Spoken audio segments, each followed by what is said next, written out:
Assalamualaikum warahmatullahi wabarakatuh. Saudaraku kaum muslim umat Rasulullah sallallahu alaihi wasallam yang dimuliakan Allah Subhanahu wa taala. Bangga diri alias sombong atau takabur, tamak, malas berjuang, suka berpesta pora, merasa tidak bersalah, pikirannya jelek, selalu berburuk sangka, merasa paling benar, tidak jujur, dan lain-lain watak kepribadian yang berorientasi pada keburukan adalah pokok pangkal tidak adanya kemajuan untuk berubah. Dari tidak tahu menjadi tahu, dari kecenderungan berbuat salah menjadi berjuang untuk berbuat benar, dari sekedarnya saja menjadi bersungguh-sungguh, dari sombong menjadi rendah hati, dari mengumbar hawa nafsu menjadi mampu mengendalikan hawa nafsu, dari sok tahu menjadi mau menerima untuk belajar, dari membohongi diri menjadi jujur atas kekurangan diri, dan dari gelap menjadi terang. Keniscayaan seseorang berbuat salah merupakan kodratiah, tetapi jika memohon ampun karena ketidakberdayaan adalah lebih baik daripada berargumentasi mengklaim bahwa tidak ada manusia yang sempurna. Kesempurnaan bukan karena tiadanya kesalahan, selain adanya kesadaran untuk bangkit dari kebiasaan buruk, sekaligus menjadi aset bagi seseorang untuk berubah menuju pada kesempurnaan. Jika salah adalah salah dan jika benar adalah benar. Kemudian dengan pertolongan Allah berjuang untuk istiqomah pada perbuatan yang secara proporsional dapat dijalankan tanpa alasan dengan mengklaim pada kelemahan dirinya adalah lebih sempurna daripada membiarkan yang salah dianggap lumrah, manusiawi, dan yang benar dipandang terlalu berlebihan. Kebiasaan mengklaim pada kelemahan diri untuk tidak beranjak menuju pada perubahan yang dikehendaki Allah, maka orang beriman yang diperintahkan untuk bersabar, tetap taat dalam keadaan apapun, takkan bergeming selain suka berkeluh kesah. Diperintahkan untuk qanaah, menerima apapun yang diberikan Allah, takkan bergeming selain tak pandai bersyukur. Diperintahkan untuk istiqomah, terus menerus beribadah, takkan bergeming selain bertambah malas beribadah. Diperintahkan untuk rendah hati, tawadu, takkan bergeming selain bertambah kesombongannya. Diperintahkan untuk berzuhud, tidak bergantung pada kehidupan yang bersifat duniawi, takkan bergeming selain semakin suka menumpuk-numpuk harta kekayaan. Diperintahkan untuk amanah dapat dipercaya, takkan bergeming selain suka menyalahgunakan kepercayaan. Diperintahkan untuk bertakwa, tunduk dan patuh atas segala perintah dan larangan Allah, takkan bergeming selain berubah menjadi fasik, munafik, syirik, dan kafir, mendustakan ayat-ayat Allah. Berjuang melakukan perubahan. Kondisi jiwa yang stagnan karena tidak adanya perubahan pasti berdampak buruk dalam menjalani kehidupan. Karena itu tak ada lagi alasan untuk menghindarinya, sekiranya berharap lahirnya kebaikan hidup di dunia dan di akhirat. Melakukan perjuangan untuk suatu perubahan termasuk ibadah yang memiliki nilai-nilai keutamaan. Allah sangat menghargai orang-orang beriman yang berjuang melakukan perubahan. Lahu mu'aqibatun min baini yadayhi wa min khalfihi yahfazunahu min amrillah. Innallaha la yughayyiru ma biqaumin hatta yughayyiru ma bi anfusihim. Wa idza aradallahu biqaumin su'an fala maradda lahu wa ma lahum min dunihi min wal. Bagi manusia ada malaikat-malaikat yang selalu mengikutinya bergiliran di muka dan di belakangnya. Mereka menjaganya atas perintah Allah. Sesungguhnya Allah tidak mengubah keadaan sesuatu kaum sehingga mereka mengubah keadaan yang ada pada diri mereka sendiri. Dan apabila Allah menghendaki keburukan terhadap sesuatu kaum, maka tak ada yang dapat menolaknya. dan sekali-kali tidak ada pelindung bagi mereka selain Dia. Quran Surat Al-A'raf ayat 11. Penjagaan yang diturunkan Allah kepada orang-orang yang taat kepadanya karena berjuang untuk tidak lagi mengikuti kejahatan adalah apresiasi Allah bagi mereka. Bagi Allah sangat mudah untuk mendatangkan keburukan kepada suatu kaum, tetapi Allah sangat menghendaki untuk selalu berlindung kepadanya agar tidak mengikuti keburukan tersebut. Terkait dengan sifat-sifat buruk yang dimelekatkan pada manusia, Allah Subhanahu wa taala berfirman, "Wa ma ubarri'u nafsi, inna nafsa la'ammaratun bisu'i illa ma rahima rabbi, inna rabbi ghafurur rahim." Dan aku tidak membebaskan diriku dari kesalahan, karena sesungguhnya nafsu itu selalu menyuruh kepada kejahatan, kecuali nafsu yang diberi rahmat oleh Tuhanku. Sesungguhnya Tuhanku Maha Pengampun lagi Maha Penyayang. Quran Surat Yusuf ayat 53. Perhatikan bagaimana Allah telah menerangkan atas setiap diri nafsu manusia. Ini merupakan kodrat yang telah dimelekatkan pada setiap diri yang selalu menyuruh kepada kejahatan. Sekalipun demikian, Allah SWT menjelaskan ada diri-diri yang dirahmati oleh Allah.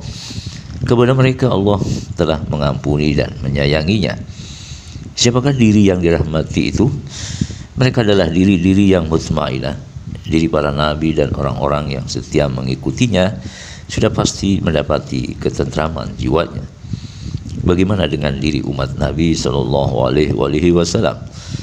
Sangat jelas Allah telah menegaskan bahwa sesungguhnya Allah tidak mengubah keadaan sesuatu kaum sehingga mereka mengubah keadaan yang ada pada diri mereka sendiri.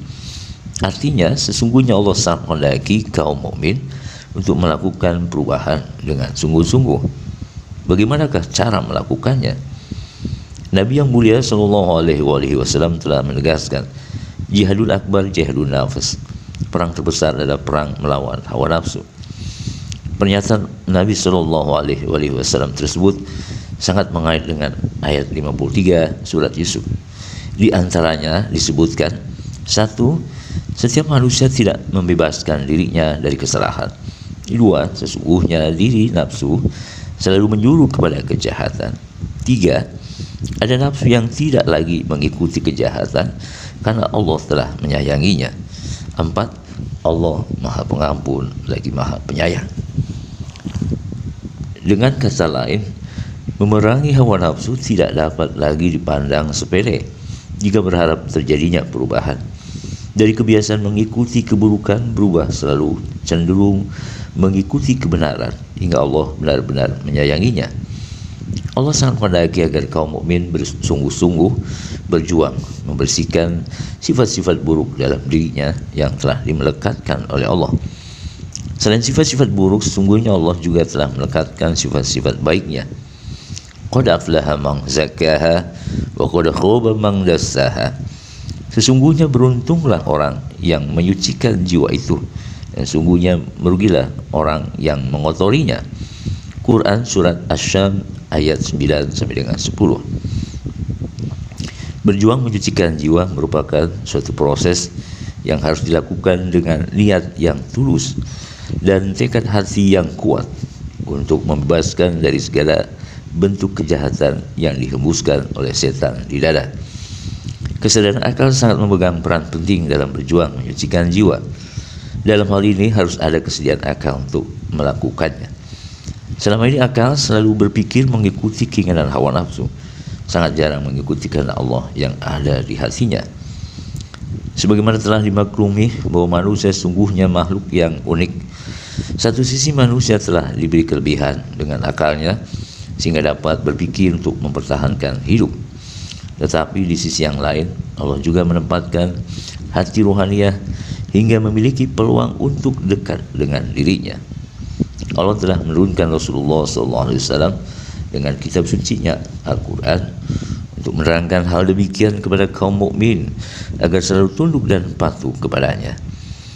Kekuatan iblis sebagai musuh yang nyata bagi manusia sayangnya telah mampu memperdaya kecerdasan akal manusia untuk mengikuti keinginan hawa nafsunya. زين للناس حب الشهوات من النساء والبنين والقناطير المقنطرة من الذهب والفضة والخيل المسومة والأنعام والحرث ذلك متاع الحياة الدنيا والله عنده حسن المآب. Dijadikan indah pada pandangan manusia kecintaan pada apa-apa yang diingini, yaitu wanita-wanita, anak-anak, harta yang banyak dari jenis emas, perak, gula pilihan, binatang-binatang ternak dan sawah ladang. Itulah kesenangan hidup di dunia, dan di sisi Allah lah tempat kembali yang baik, surga. Quran Surat Ali Imran ayat 14. Iblis sangat cerdik terhadap apa yang diinginkan manusia. Kemampuan menggoda, merayu, menjebak, menghasut, merongrong dan bahkan menyerang manusia sangat kuat hingga manusia tidak berdaya. Allah ternyata telah mengizinkan iblis untuk berbuat kejahatan seperti itu. Allah berfirman, "Wastafziz man istata'ta minhum bisautika wajlib 'alaihim bi khaylika wa rajlika wa syarikhum fil amwali wa auladi wa'idhum wa ma ya'iduhum asyaitanu illa ghurura." Dan hasunglah siapa yang kamu sanggupi di antara mereka dengan ajakanmu, dan kerahkanlah terhadap mereka pasukan berkuda dan pasukanmu yang berjalan kaki, dan berserikatlah dengan mereka pada harta dan anak-anak, dan berilah janji mereka, dan tidak ada yang dijanjikan oleh syaitan kepada mereka melainkan tipuan belaka. Quran Surat Al-Isra ayat 64. Jika tidak ada pertolongan Allah, maka tak ada seorang manusia pun yang dapat terselamatkan dari kejahatan yang dibuat mereka. Inna ibadi laisa laka alaihim sultan wa kafa bi rabbika wakila. Sesungguhnya hamba-hambaku kamu tidak dapat berkuasa atas mereka, dan cukuplah Tuhanmu sebagai penjaga. Quran Surat Al-Isra ayat 65. Sangat jelas solusi yang ditawarkan oleh Allah dari kejahatan mereka. Hanya Allah lah yang dapat menjaga dan melindungi dari kejahatan iblis. Inilah yang menjadi alasan kuat bagi kaum mukmin untuk berjuang mendekatkan diri kepada Allah agar mendapat penjagaan dan perlindungan Allah. Upaya yang harus dilakukan oleh orang-orang beriman adalah berjuang untuk mengendalikan hawa nafsu yang selalu menyuruh berbuat jahat dengan menenangkan jiwanya melalui zikir di dalam hati. Waskur rabbaka fi nafsika tadarruan wa khifatan wa dunal jahri minal qawli bil ghudwi wal asali wa la takum minal ghafilin. Dan sebutlah nama Tuhanmu dalam hatimu dengan merendahkan diri dan rasa takut, dan dengan tidak mengeraskan suara di waktu pagi dan petang, dan janganlah kamu termasuk orang-orang yang lalai. Quran Surat Al-A'raf ayat 205. Allah telah memberikan jaminan bagi kaum mukmin yang selalu berzikir, mengingat dirinya, yakni hatinya menjadi tenang. Alladzina amanu wa tatma'innu qulubuhum bi dzikrillah, ala bi dzikrillah tatma'inul qulub. Yaitu orang-orang yang beriman dan hati mereka menjadi tentram dengan mengingat Allah. Ingatlah, hanya dengan mengingat Allah lah hati menjadi tentram. Quran Surat Ar-Ra'd ayat 28. Keberadaan jiwa yang tenang sangat berdampak positif terhadap peningkatan kualitas keimanan orang-orang beriman, dan Allah menurunkan penjagaan, yakni tentara-tentaranya, baik tentara langit maupun tentara bumi. Walladzi anzala as-sakinata fi qulubil mu'minina liyazdadu imanan ma'a imanihim walillahi junudus samawati wal ard wa kana Allahu aliman hakima. Dialah yang telah menurunkan keterangan ke dalam hati orang-orang mukmin supaya keimanan mereka bertambah, di samping keimanan mereka yang telah ada, dan kepunyaan Allah dan tentara langit dan bumi, dan adalah Allah Maha mengetahui lagi Maha bijaksana. Quran Surat Al-Fat ayat 4. Jadi cara untuk berubah dari kebiasaan buruk hawa nafsu menjadi lebih baik disebabkan oleh hadirnya ketenangan jiwa nafs karena intensitas hatinya berzikir. Hal demikian akan berdampak positif bagi melemahnya iblis untuk selalu merongrong hawa nafsu berbuat jahat. Demikian saudaraku, semoga bermanfaat. Assalamualaikum warahmatullahi wabarakatuh.